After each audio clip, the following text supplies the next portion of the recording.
வாசஸ்தலத்துக்கு பிராகாரத்தையும் உண்டு பண்ணுவாயாக. தெற்கே தென் திசைக்கு எதிரான பிராகாரத்துக்கு திரித்த மெல்லிய பஞ்சு நூலால் செய்யப்பட்ட 100 முழ நீளமான தொங்கு திரைகள் இருக்க வேண்டும். அவைகளுக்கு வெண்கலத்தினாலே 20 தூண்களும் 20 பாதங்களும் இருக்க வேண்டும். தூண்களின் கொக்கிகளும் அவைகளின் பூண்களும் வெள்ளியினால் செய்யப்பட வேண்டும்.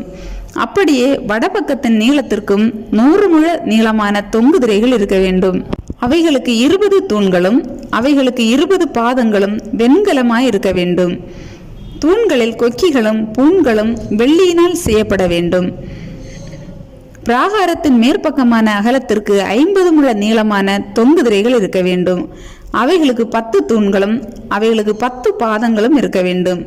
சூரியன் உதிக்கிற திசையாகிய கீழ்ப்பக்கத்தின் பிராகாரம் 50 முழ அகலமாய் இருக்க வேண்டும்.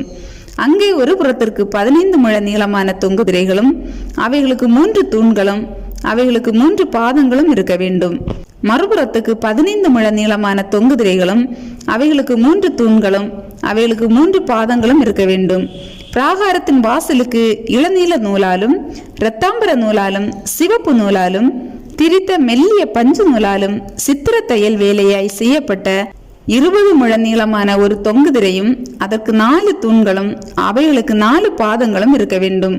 சுற்று பிராகாரத்தின் தூண்கள் எல்லாம் வெள்ளியினால் பூண் கட்டப்பட்டிருக்க வேண்டும். அவைகளின் கொக்கிகள் வெள்ளியினாலும் அவைகளின் பாதங்கள் வெண்கலத்தினாலும் செய்யப்பட்டிருக்க வேண்டும்.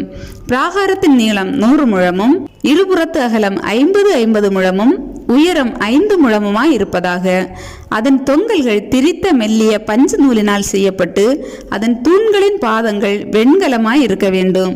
வாசஸ்தலத்துக்கு அடுத்த சகல பணிவிடைக்கு தேவையான எல்லா பணிமுட்டுகளும் அதன் எல்லா முளைகளும் பிராகாரத்தின் எல்லா முளைகளும் வெண்கலமாய் இருக்க வேண்டும்.